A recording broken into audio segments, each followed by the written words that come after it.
Welcome into another edition of Musings from the Mountains, and boy, do we have a lot to talk about today. Keenan Cummings, managing editor for the site.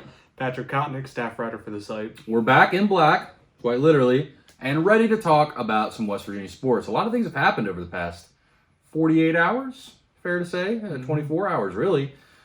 First big kind of quake, shake in the force, so to speak. Disturbance in the force. Yeah, disturbance in the force was Al Pogue.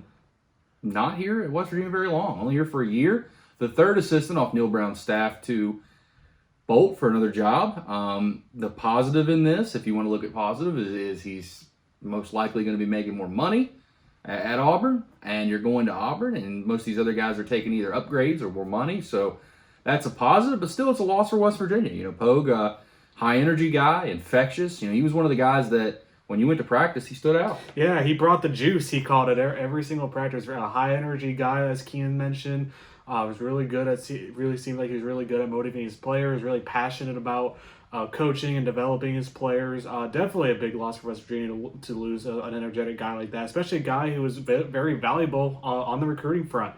Recruiting down south, Alabama, Georgia, then also in Detroit and Western Pennsylvania. So big loss for West Virginia, but you can't really fault him. And same goes for the two other assistant coaches. I mean, they took it was a better opportunity for them. They weren't really downgraded in any way. It was kind of like a step up in their profession. So you can't really blame, especially Pogue going back to Alabama, where going to the state of Alabama, where he spent a great deal of his life there. Yeah, he's an Alabama guy. He's been at Auburn from 2011 to 2013.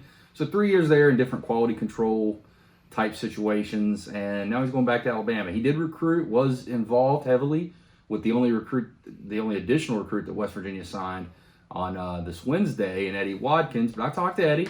He was obviously a little disappointed, understood, it's a business, is excited to get to West Virginia and plans on being here in the summer. So no major damage. What Neil Brown now is tasked to do is finding another assistant. He's already proven that he can go out and get pretty impressive replacements. The first time around was blown away with what he was able to do. So it'll be interesting to see what he does, how much leverage he has, how much money he has to play with this hire. As I said, Pogue was making $225,000. So we'll see what happens. I'm going to have to find an energetic guy. I got to take over that Pittsburgh area. So we'll see here in the next couple days. Probably start to get some waves on that. But for now, hang tight.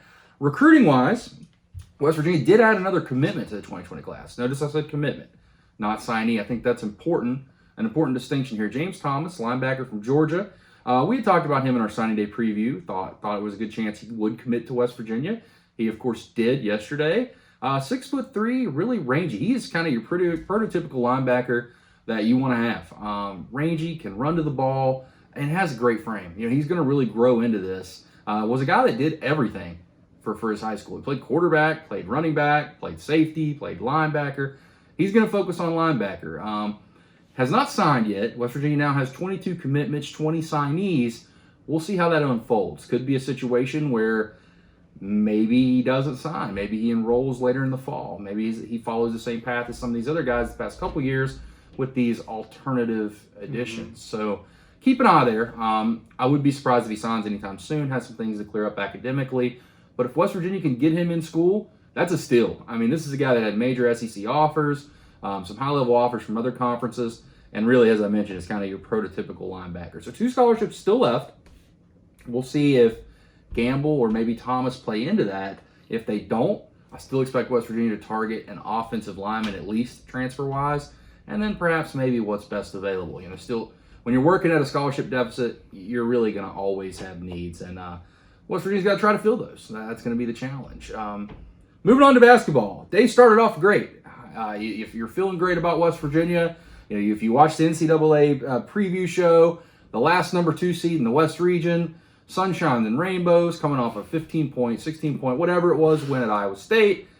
And then you got to play a basketball game, and it did not work out well for West Virginia and Norman, Pat. No, it did not. I mean, the question really becomes now, we've seen that West Virginia has been such a different team playing. They're undefeated at home. They've been playing very well at home, obviously, but these last 3 road games, they've now lost 3 straight road games in the Big 12, and they just look like completely different teams. They're allowing the straight line drives. They're allowing their opposition to get open looks, and they just can't get any shots to fall. They can't get any rhythm offensively, and that's definitely shown over these last 3 games. Coming into today, you really felt like West Virginia, especially with all the bracket projections, they were projected as a number 2 seed there in the West region. Question is, after a loss like that, and they had a loss at Kansas State, at Texas Tech, question is, can this team really piece it together? It doesn't get any easier from here on out. They have to play at home against Kansas, then go they still have to play the top team in the nation twice in Baylor. So the question really is, can this team win on the road? Can this team... We really still need to see what really their identity is and how they respond from this. But as of now, they haven't shown that they can win on the road. West Virginia, here's some stats for you. I went back and looked at all the stats for West Virginia defensively. Stats. 35% from the field, 25% from 3. Those are the numbers that West Virginia have given up outside of the past 3 games. 3 road games, that is. That's at Kansas State, at Oklahoma, and for some reason I'm blanking, at Texas Tech.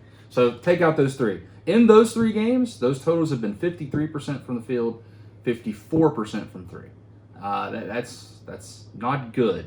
Even more troubling, West Virginia was 11 for 31 on layups. 76 total shots against Oklahoma. 76 total shots, yes. Yeah, I went back and looked. The last time they attempted that many shots, they only had 11 turnovers too. Now turnovers have been weakness for West Virginia, but they only had 11 turnovers. But the last time they had at least 76 shots or 11 or less turnovers and lost the last time that happened was January 15th of 1998. 74-72 loss at home to Notre Dame. That game, West Virginia had 76 shot attempts, same amount they had against Oklahoma, but they only had just 5 turnovers. You're not expecting to lose a basketball game if you have 76 shots and, have 11 or less turnovers. You just don't. But that's where West Virginia finds itself. Now got to regroup fast. This is going to be a tough test at home against Kansas. You've already lost Kansas on the road, and then good luck if you continue to play this bad going on the road in Waco. Not fun. Oklahoma was not kind to West Virginia. So now they're 1-4 in the league on the road. Home road splits, obviously, you're always going to struggle more on the road. But if West Virginia wants to get anything close to that 2 seed line that they talked about today and saw today that they were mentioned with, they need to start winning some of these games. And funny things happen in the Big 12 conference. I know Huggins has said in the past that really there is no bottom in the conference, but say what you want about Oklahoma, Kansas State, Texas Tech. Like you said, Keenan, if West Virginia wants to live up to being, if they really want to achieve being a 2 seed or even a top seed, they're going to have to go on the road and take care of business, no matter really who the opponent is. And so far, they haven't shown they can do that. We'll see. Big week for West Virginia basketball. I think goals of a Big 12 regular season title are probably slim to none at this point. You'd have to have pretty much everything break your way, but still a lot of seeding ramifications over the next couple weeks, especially this week. If you can go out and split, maybe even go 2-0 somehow, you're putting West Virginia back up on that 2 line. Right now, I'd say it's safe. They're probably 3, maybe 4 if they continue to stumble. We'll see. A lot left to play out. I do want to remind you, we got a great promo going. Continue to roll out the promos right now. If you like this information, you'll love our website. A lot of in-depth analysis, talking, recruiting, whatever you want. We got a message board that's highly active. If you sign up for an annual subscription right now, you can get $49.50. That's almost half the subscription back in West Virginia gear. We'll give you a gift code. You can plug that in, go to the Rivals fan shop, and get you some new West Virginia gear. Shirts, hats, shorts, whatever. Shorts. Shorts for this time of year. Shorts for the winter. That's all you need to know. If this is your first time, hit subscribe. Thanks for joining us. We'll be back again soon with another edition of Musings from the Mountains.